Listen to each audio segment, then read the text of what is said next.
Robert Frost's poem Fire and Ice expresses the profound idea that the world would end in either of two ways, either by ice or fire. Both the components are compared with self destructing human emotions, hatred, and desire. The poem very artistically underpins the philosophy that we let our emotions rule us, and if don't control them, they will surely destroy everything around us. Similarly, he thinks fire and ice both are just as competent in bringing the world to a catastrophic end. Poem and explanation. Some say the world will end in fire, some say in ice. From what I have tasted of desire, I hold with those who favor fire. Some word meanings are: desire means a strong feeling of wanting to have something or wishing for something to happen.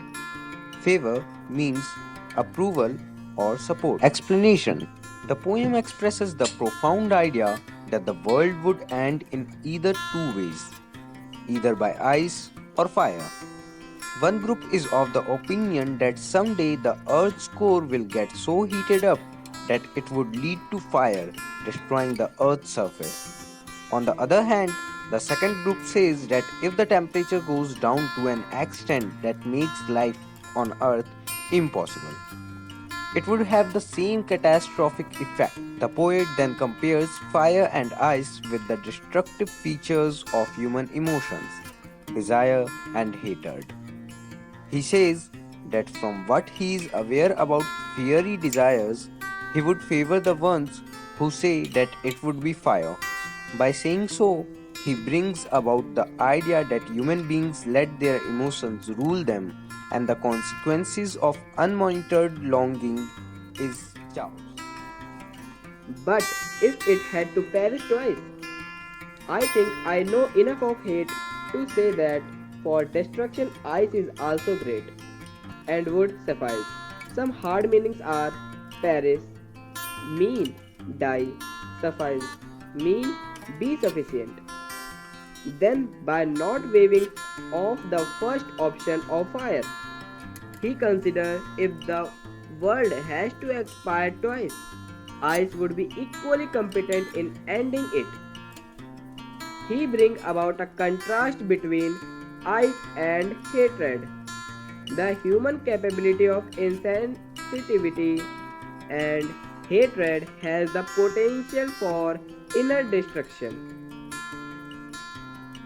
Though slow and steady, it has the same effect that desire has on us.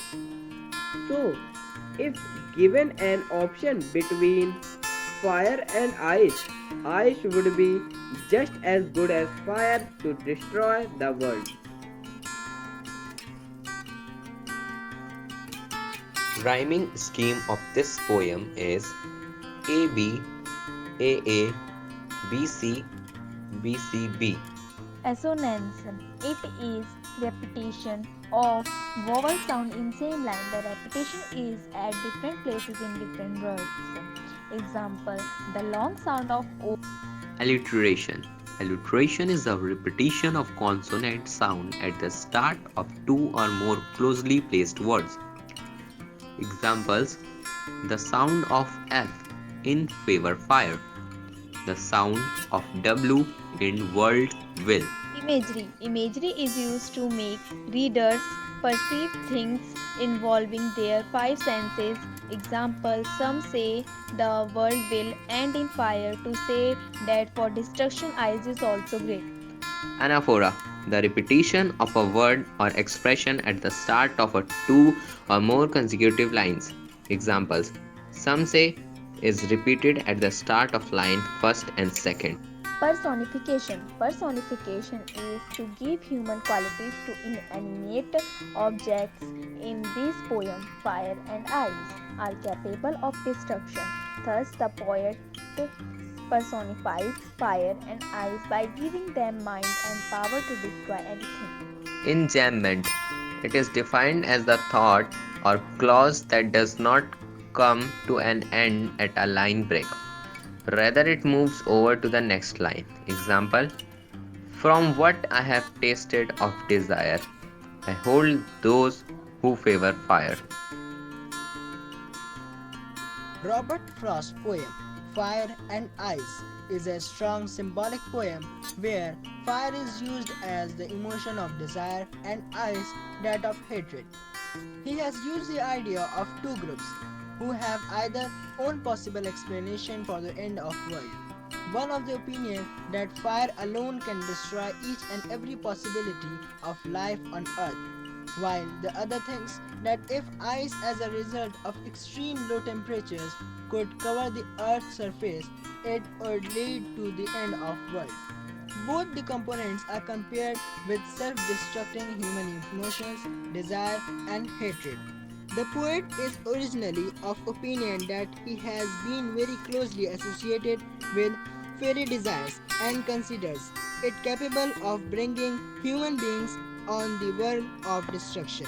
But then he thinks that icy hatred is just as capable of ruining humans, so slowly and steadily. Therefore, if Earth was to end twice, ice would be just as good as fire. If fire would lead to rapid destruction, ice would lead to silent damage. Similarly, if fire is pure passion, ice is pure reason. Thus, the poem very artistically underpins the philosophy that we let our emotions rule us, and if don't control them, they will surely bring us all on the verge of chaos.